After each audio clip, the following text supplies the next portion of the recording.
What are you afraid of? Not the surface answer, not spiders or heights or the dark.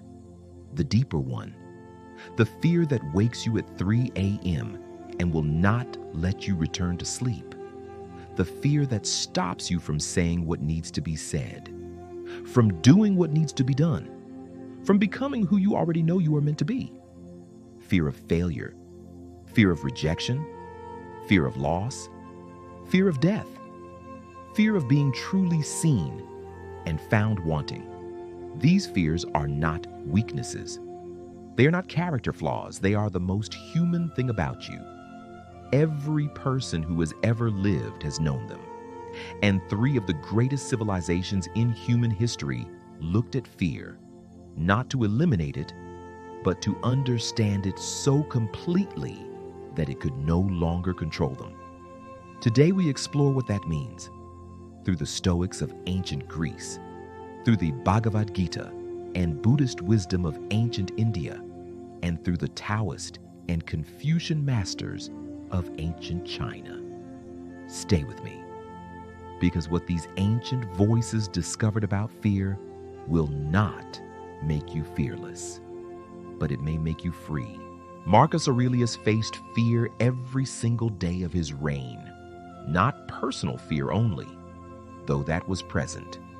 The fear of an empire unraveling, the fear of plague consuming his people by the thousands, the fear of military defeat on 3 simultaneous frontiers, the fear of his own death, which he knew was coming, and the fear of what his son Commodus would do to Rome after he was gone.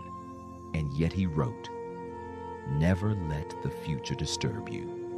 You will meet it, if you have to, with the same weapons of reason, which today arm you against the present." The same weapons of reason, not the absence of fear, not the performance of courage, but reason applied to what is actually happening rather than to the catastrophe the mind constructs around it. The Stoics had a practice for fear. They called it premeditatio malorum, the premeditation of evils. Every morning, before the day began, the Stoic would deliberately imagine the worst that could happen, not to dwell in despair, but to drain the fear of its power through familiarity. What is the worst that could happen? Name it, face it, sit with it, and discover, in most cases, that you could survive it, that you have already survived worse than you imagined possible. Seneca wrote, "He who has anticipated the coming of troubles takes away their power when they arrive." Epictetus, who had every reason to live in fear, taught something even more radical. He said, "Men are disturbed not by the things which happen, but by the opinions about the things. Fear is not in the event. Fear is in the story we tell about the event. Change the story, and the fear changes with it." The Stoic teaching on fear was not be brave, not suppress what you feel. It was look at what you are actually afraid of, name it precisely, examine it honestly, and discover that the fear of the thing is almost always greater than the thing itself. On the battlefield of Kurukshetra, Arjuna's fear was not cowardice. It was love. He feared losing the people he loved. He feared causing pain to those who had shaped him.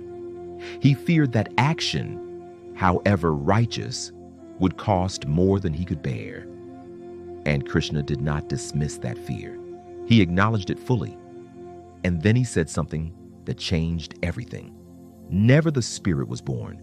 The spirit shall cease to be never. Never was time, it was not. End and beginning are dreams. If what you truly are cannot be born and cannot die, then what exactly are you afraid of? The fear of loss assumes that what can be lost is what fundamentally matters. The Bhagavad Gita says, "Look more carefully at what you are." You are not the body that can be harmed, not the reputation that can be damaged, not the relationships that can end.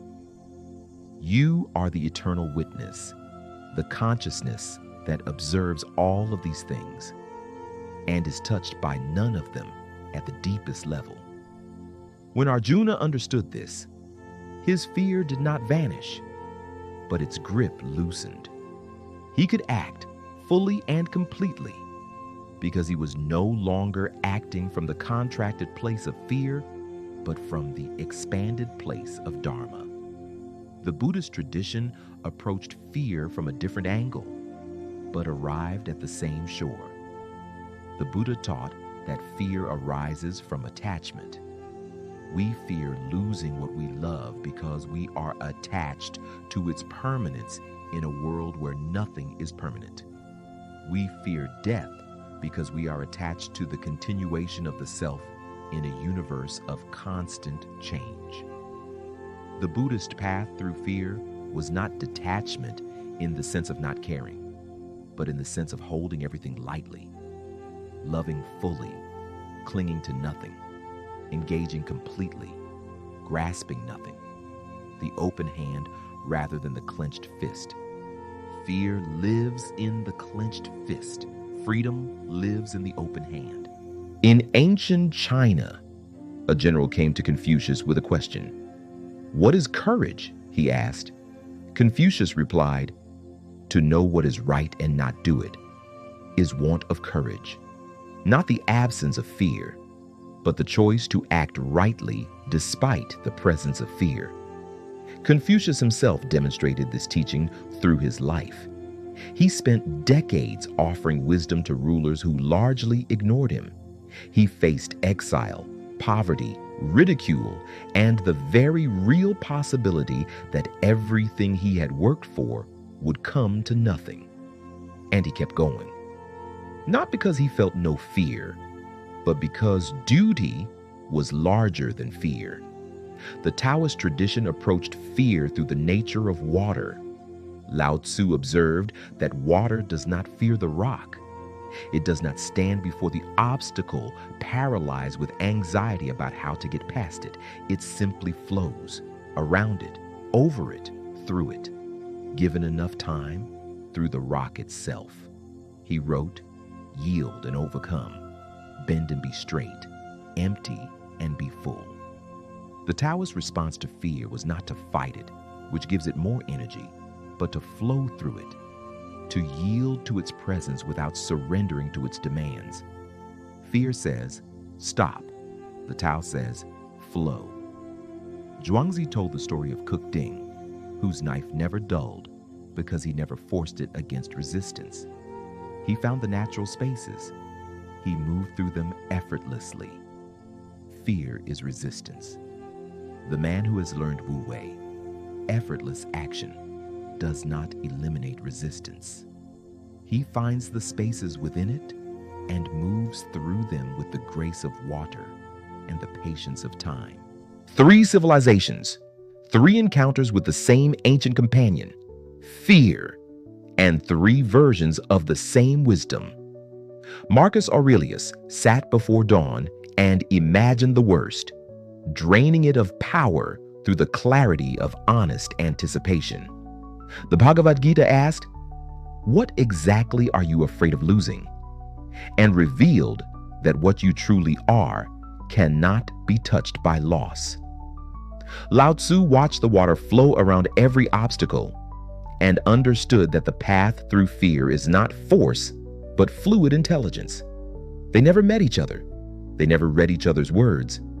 And yet, the same teaching. Fear is not the opposite of courage. It is courage's constant companion. The Stoic who practices premeditatio malorum is not fearless. He is fear familiar. The warrior who understands Dharma is not untouched by what he stands to lose. He is anchored in something larger than loss. The sage who flows like water is not without resistance. He has found the intelligence to move through it rather than against it. One truth, 3 voices. Fear nothing, not because there is nothing to fear, but because you are larger than everything you fear.